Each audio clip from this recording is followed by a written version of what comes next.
Good evening and welcome to the first of two Inside Government shows for tonight for the fall 2016 semester here at Cayuga Community College and broadcast on Time Warner Communications, Verizon, Fios, the Auburn Regional Media Access, ARMA, as well as WIN 89.1, the college's radio station. I'm your host, Guy Cosentino. Earlier this month, the City Council, after several months of searching for a new city manager, ended up hiring a person they appointed as the interim city manager, Jeff Dygert, upon the departure of longtime city manager Doug Selby, who left the city earlier this year. Before being named city manager, Mr. Dygert, as we will call him now, not Chief Dygert, was the chief of the fire department for the last 5 years. He receives a base pay of $115,000 in his new position. We have asked Mayor Michael D. Quill to introduce the new the new manager as the manager to our community. We talked about this when the mayor was on earlier this month, and to give a general city update. Among the issues that the city is discussing right now and what we'll talk about in the next half hour include not only the manager's new role, but also issues facing the city, including those dealing with water quality, the ownership of the Auburn Double Grenades, and a possible new visitor center. Gentlemen, welcome to Inside Government. Congratulations on your new job. Thank you, Guy. So you're getting used to it? Yeah, so I've had 6 months to dip my toe in the water here, so now we're jumping in. So what is different now, other than your official, than say 3 weeks ago? 3 weeks ago, I was trying to continually juggle the duties of the fire chief and the city manager. So time management was critical. And we'll get into it in a bit, but you are no longer the fire chief as of Monday, last Monday. Correct. This past Correct. Monday. Okay. So Mayor, can we go back, because when you were Sure. last on here, we offered you the opportunity to come in and introduce the new manager, who you had said was likely going to be picked very soon. Let's go back, though, for a step. You had started the process back in the spring. You had a group of candidates. You chose not to go with the applicants that had been submitted applications. That's correct. Why? There were some good applicants, some very good ones, and some mediocre, but it was just not what the council and myself had in mind for city council, or for city manager in the city of Auburn. So we had a choice. We could do a little further internal look, or we could go back out for another search. Having worked with Jeff prior to being mayor and city manager, I knew of Jeff. We were actually quite surprised when he was recommended to us by our past city manager, Mr. Selby, to be a terrific interim city manager. So trying to move forward, my stories get a little long-winded. Okay. But working with Jeff and realizing his capabilities, his working ability with the staff, his ability to grasp the issues, council became more and more comfortable working with him. And it was finally decided that we should approach Jeff, see if he would be interested in taking on the full-time position, which he had said yes, and we're very grateful. And the vote was 5-0? That is correct. So in your own mind, why did you vote for him? I had the opportunity of knowing Jeff previously. I worked with him at the fire department. I knew him outside the job, and I just think he has a terrific feel, as I say, for our employees, for the mission of the city.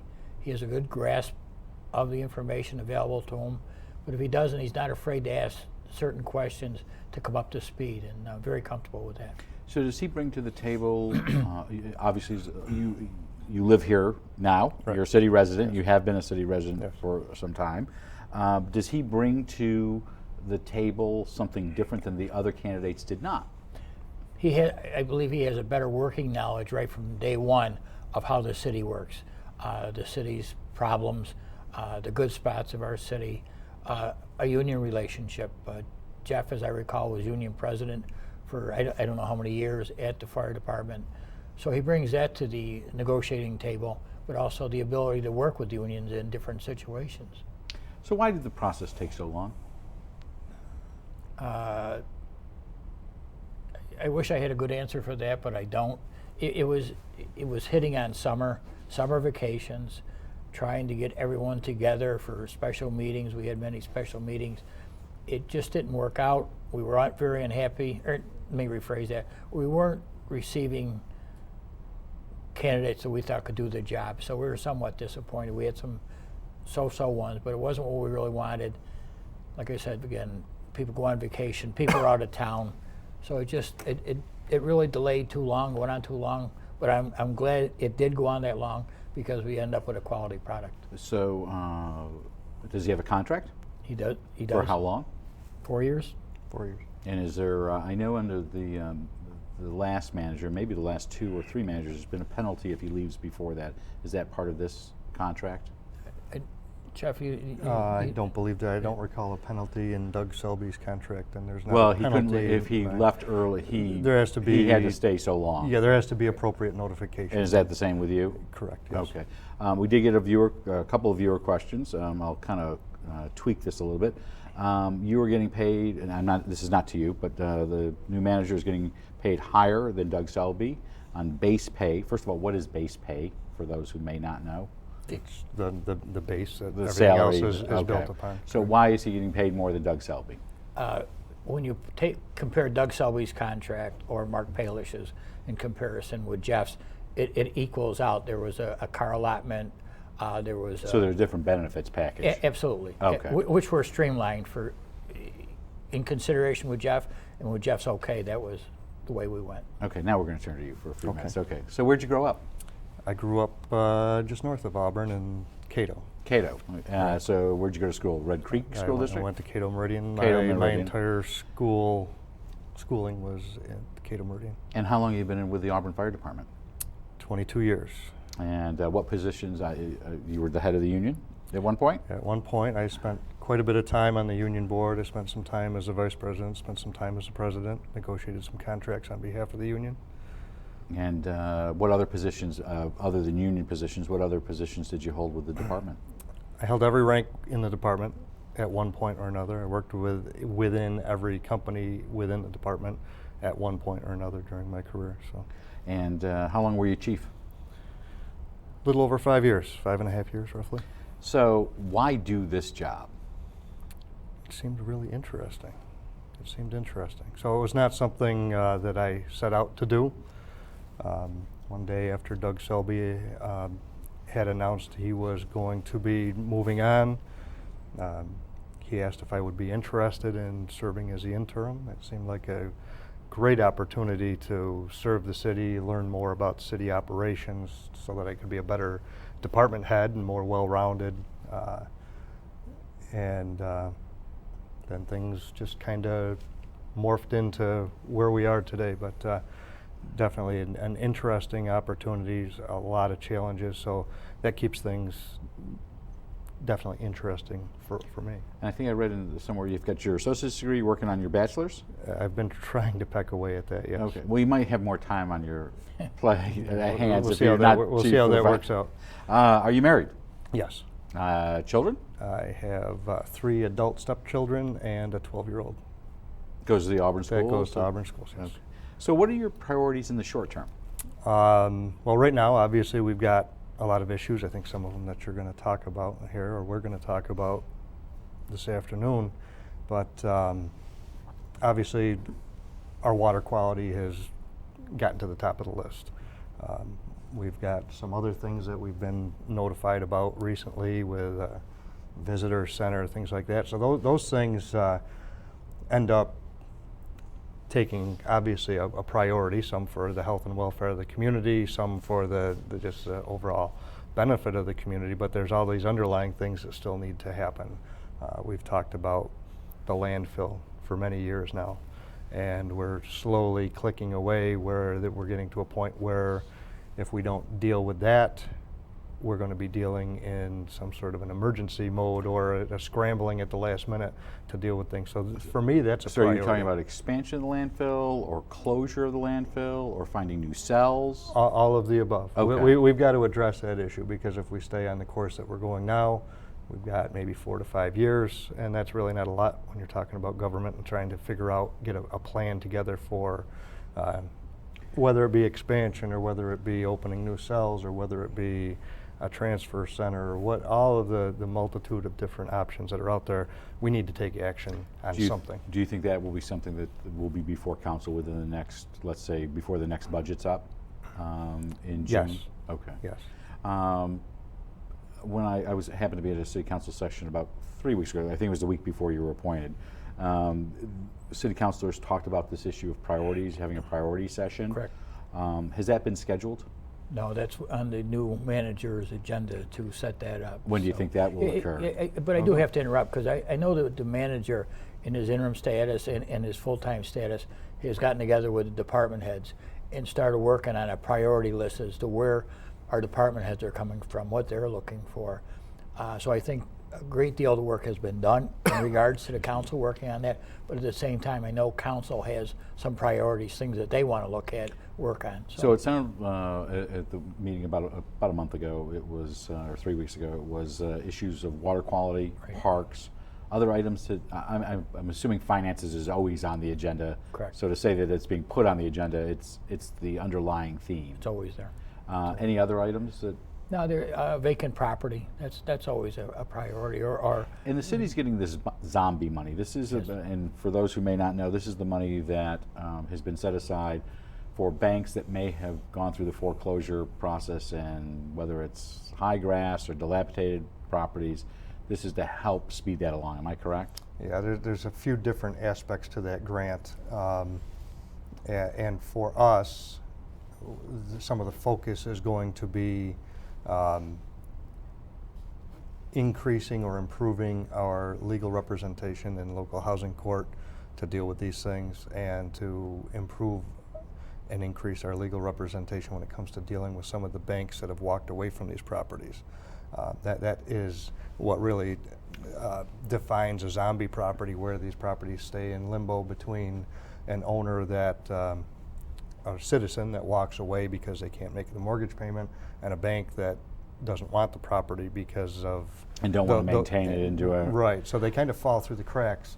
Any idea how much will be coming to Auburn for this? For the grant, our grant is around $125,000, $135,000. And will that mainly go to legal issue? We're time? going to split that between some legal costs or legal assistance. We're going to bolster our code enforcement and try to get somebody, at least in a part-time status, that is focused solely on vacant properties. And that'll free the rest of our code enforcement people up to do home improvements, new builds, things like that, and we'll have somebody that's their sole focus is on dilapidated, delinquent, vacant houses, or properties. I should say properties, because some of them are businesses as well. So we talked about short term. What long term? You're going to be in this Long-term? job at least 4 years? Well, I think some of these projects are going to take us a while. You know, Okay. Obviously, our water quality, it's an issue right now. The solution to it, we've agreed. I think that we need to break that down into short-term solutions, and how do we make sure that we can filter the water in the case that it becomes tainted again, that we can actually filter that out efficiently if there becomes, next summer, if there are blooms that are more intense than they were this year. That may or may not happen, but we have to be prepared for it. So you had Seth Jensen, your Director of Municipal Utilities, on last Tuesday. You've been doing regular testing. Mm-hmm. What are the most recent tests show us? Actually, lately we're going on a week or just over a week with non-detect in the water. Hopefully the abundance of rain we received last week will help that. The cooler temperatures should help that. But there are a lot of questions. We don't know what's going to happen next summer. We don't know what the weather has in store for us, or what the existence of X number of blooms is going to next year. Excuse me again.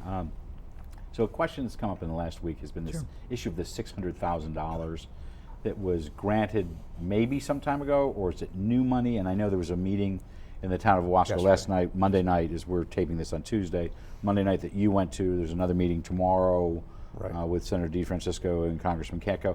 Is the state money been received, or is it in process, or is this another $600,000? I believe this is the same $600,000 that has made it through, as often happens with state money. It is awarded somewhat ceremoniously, and then after all the administration takes place, then the check is So was the actually idea of these received. press releases that were coming out from the state, coming out recently, kind of was the misnomer? It almost sounded to some, it was new money, but it was really the old money. That is my understanding. This was money that was earmarked all along for some of these projects. So has that money started to arrive? I'm not sure whether it's actually arrived or, So it's coming with our- it may have been allocated at this point. I don't know that. So what's it being that used ELA for? has received any checks. Wasco Watershed Lake Association is going to be Correct. okay. Correct. So what is the money going to be used for? Well, that would be a question better asked to them. Well, they were on last week, and I just Right. it is what they're doing on monitoring and. There is a monitoring component, there is a mitigation component, and that's what was discussed at yesterday's meeting. Doug Kirst from the Cuyahoga County Soil and Water Conservation District spoke about their plan for moving forward with their allocated funding, which was somewhere in the neighborhood of $360,000 of that $600. Some of it was going to be, again, allocated towards monitoring and things like that. So as well. it'll arrive just as our property rebate checks come. Um, My comment, not Your yours. comment. Okay. So, Mayor, Yes. this is more of a policy question, so I don't know if it's fair for the manager. With the algae blooms, it's not only occurring in Owasco Lake, it's clear, and I think, again, the City Council, we heard from County Health that this has been occurring in other lakes. It almost as if this, and I know the city has got a responsibility for watershed Right. role here, but it almost sounds like it's up to localities who run into ag rules to do the policing. Is this something the state of New York should be taking a bigger role in? I believe they should. It would be less of a strain on us locally as far as financing the different other issues that are associated with it. So one thing that I picked up from that meeting, these blooms have been around for millions and millions of years. So with the nutrients, or whatever the correct term is, entering into the lake, Phosphorus and everything phosphorus else. and everything else because of agriculture, but agriculture's always been here. The dry summer we've had, I think became more apparent. More people are living on the lake, more aware of it. People are more aware of things. So I think it would certainly be beneficial if the state were to help us out, or we had some better management capabilities within the lake watershed, excuse me. So switching to finances, the city has gone through its first quarter of the fiscal year. You on track both on the revenue and expense side? Yes. Yes. How's sales tax doing? Sales tax, I don't have an exact figure for you. Sales tax is doing slightly better. Slightly better. Slightly better, last I heard. Yes. Okay. And do you have any worries about the current budget you're in? I think we're early enough into it that anything that comes up, aside from anything catastrophic, we can make appropriate adjustments. Heavy for. snows. I think even that we're in good shape, unless it's something completely out of the norm of a central New York Like winter. Yeah, I think we should be in good shape. We actually ended last winter somewhat ahead of the curve. As a matter of fact, we were talking. Oh, about, we'll make up for it this year. We were talking about road salt today. So as the road salt orders go in preparation for, we're still sitting on a large stockpile from last year. So we're a little bit ahead of the curve.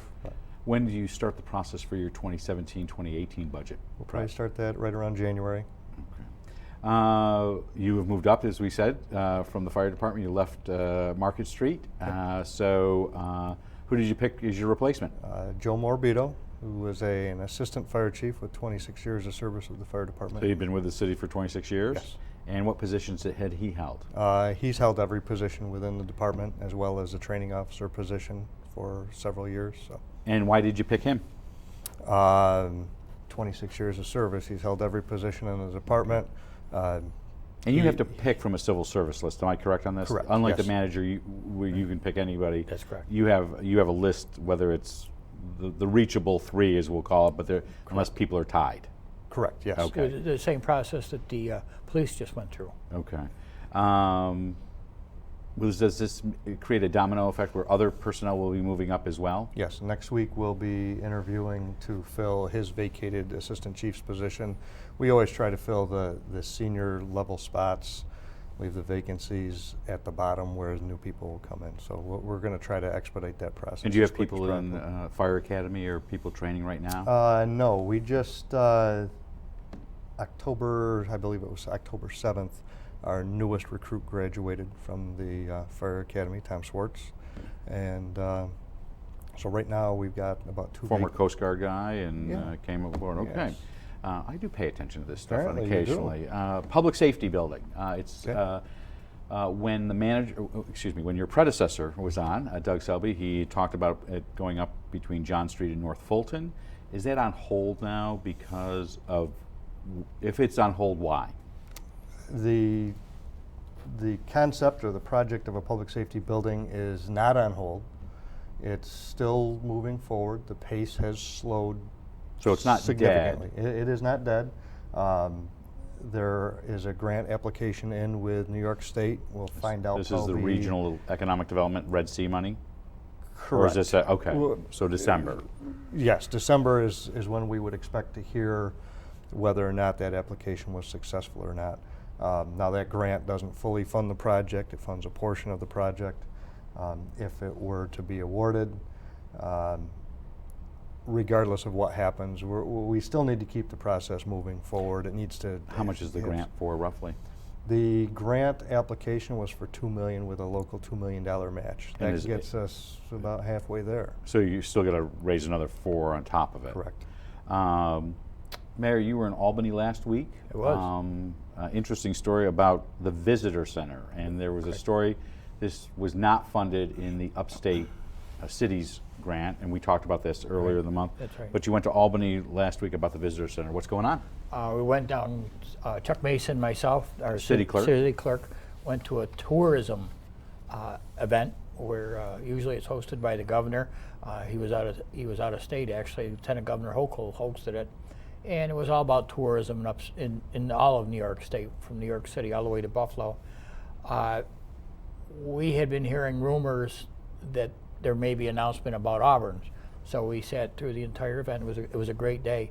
Nothing was mentioned. On the way home, we received a message asking about the governor's announcement in regards to a visitor center in Auburn, New York. We had no idea what anyone was talking about. So the person was Greg Mason was kind enough to send out. He works for the Citizen. He works for the Senate. I believe it was Greg, because we had so many phone calls. A copy of the press release naming Auburn and 4 other sites for either an improvement or a new visitor center. So how much is this?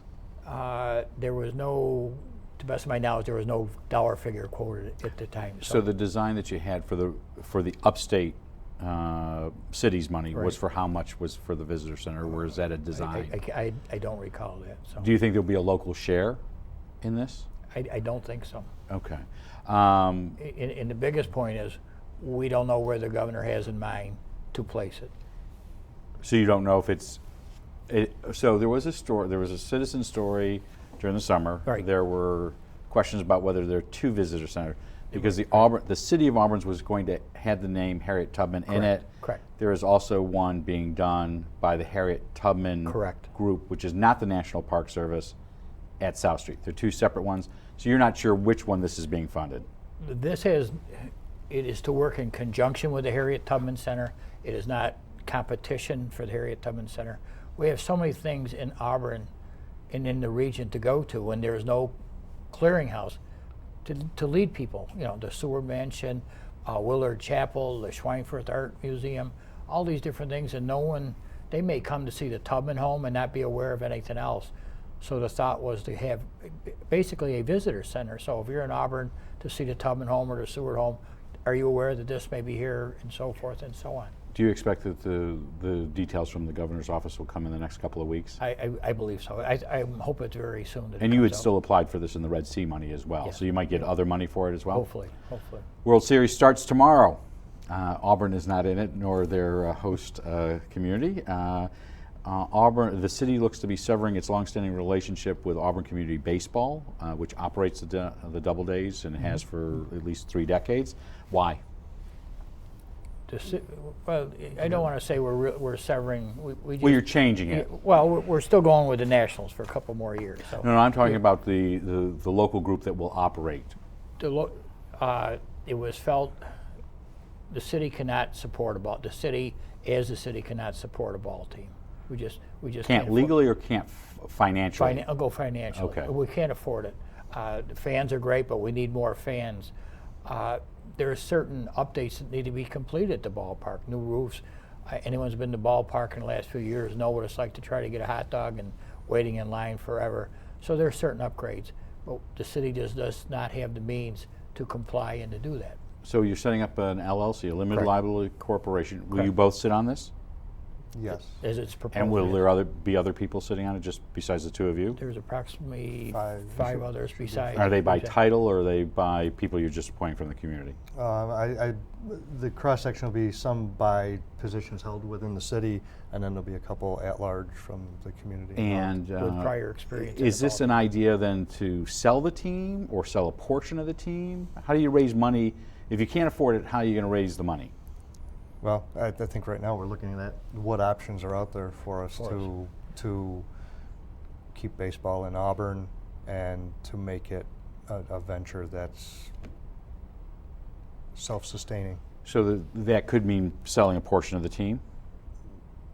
It could possibly, yes. Would there be any lines in the sand that says, okay, we'll sell a portion of the team, but you could never move it out of Auburn? What? You know, That's always been a hang-up in the I'll past s- by previous. I've yeah, been I'll- associated with others who wanted to buy the team. yeah, and I'll speak for myself, and I certainly don't represent Jeff in this. That has to be a strong consideration about keeping it in the city of Auburn. No one on council really wants to leave the area, but when people hear about selling a team, they're moving. Moving a ball team is not as easy as people think it is. Do you have any idea how much the team is valued at? I know I saw one number, about $5 million, and that wasn't for Auburn, it was for minor league, That's basically for the New York Penn League. That's approximately the value set on it by New York Penn League. So if I drive downtown, I see what looks like miners at night. My son is thrilled because he sees only heads above ground. What is this large trench that started up by Wegmans? It is now down by PBJ in the corner, almost over to Metcalf Plaza now. It is in front of Metcalf Plaza now. They've cleared So they're the making some intersection. progress Correct. there. So that's NYSEG is replacing their gas main that goes down through that side of the road. At some point, they will cross over the road and do that side.